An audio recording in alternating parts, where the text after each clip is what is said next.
All eyes are on Salah, but when Firmino flourishes, so do Liverpool. Only Ole Gunnar Solskjaer knows what gave him the most relief when Liverpool substituted Roberto Firmino in the 76th minute of their 5-0 thrashing at Manchester United. Was the beleaguered Norwegian glad to see the back of the Liverpool number 9 because his masterful display of incisive running, slick passing and intricate positioning had turned United's defense into rubble?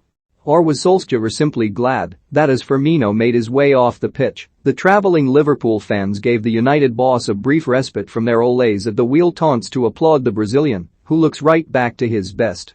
Only he knows, and he has far bigger things to think about than his pride right now.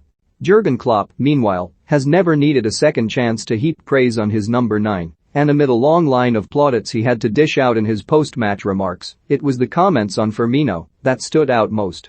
Bobby, for people with football knowledge, I'm pretty sure when he finishes playing people will write books about the way he interpreted the false 9 position, Klopp beamed.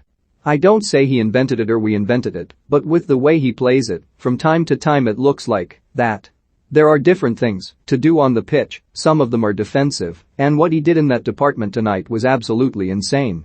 Offensively he is a nice link-up player, and he finishes off from time to time as well. His link-up play was vital for Liverpool's opener. He hoodwinked Harry Maguire by dropping deep into the space between United's defense and their midfield axis of Fred and Scott McTominay to receive a pass from Diogo Jota. Maguire scrambled to get close to Firmino, leaving a gap for Mohamed Salah to run into where he was duly found by the Brazilian. Naby Keita spotted room for his own overlapping run, and when Salah threaded him through, it was a routine chance, and he broke the deadlock after just 5 minutes.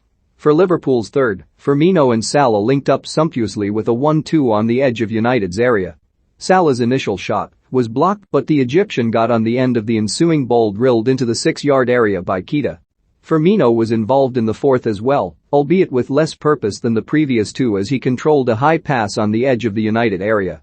He was harried off the ball by Maguire and Fred, but the ball fell to Andrew Robertson, who took full advantage of the space around Maguire and Salah eventually slotted home for the fourth. But it was the fifth, Salah's hat-trick goal, where Firmino's graft was most evident. He had practically dropped into midfield to tackle half-time substitute Paul Pogba and rolled the ball through the Frenchman's legs into the feet of Jordan Henderson, who played a sublime pass with the outside of his boot into Salah to complete his treble. But no Firmino, no goal in that instant. He is a connector, the best offensive defender I ever saw in my life. A very important player for us, Klopp said afterwards. He's a ball chaser, incredibly smart tactically, and able to play in the tiniest spaces to make good decisions in really quick time. And on top of that he can score goals, which is why we are so happy when he rewards himself from time to time, like the hat-trick he got at Watford. It's everything United need, but don't have at the moment.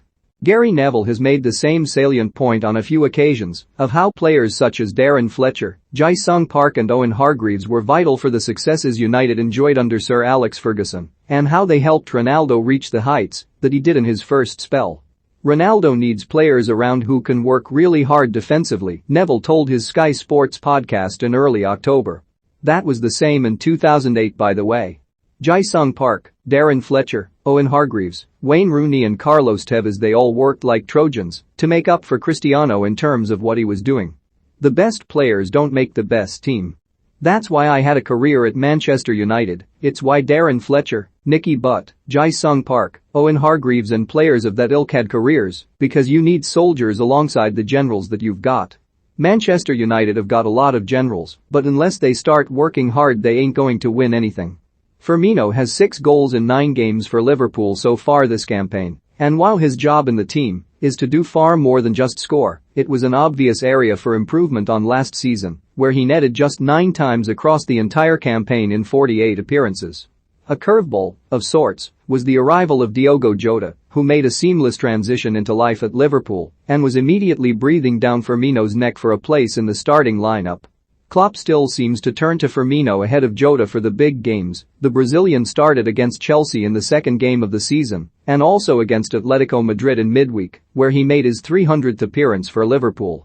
Sunday's United mauling also shows how there is room for the pair of them in Klopp's starting lineup. It seems almost bizarre to suggest it considering how things turned out, but the omission of Sadio Mane raised eyebrows before kick-off. Fabinho's absence felt a big blow as well, while the inclusion of Ibrahima Konate ahead of Joel Matip was a surprise. But with Firmino in his current form, he's as much of a nailed-on starter as Salah. The two of them shared a moment of celebration by themselves on the Old Trafford pitch after applauding Liverpool's fans, and it was a moment they both deserved. Salah's hat-trick showed precisely why he is labelled the best player in the world at the moment, and with Firmino laying the foundations that he does, there can't be anyone else he'd rather be playing alongside. Ronaldo could be forgiven for thinking the same thing.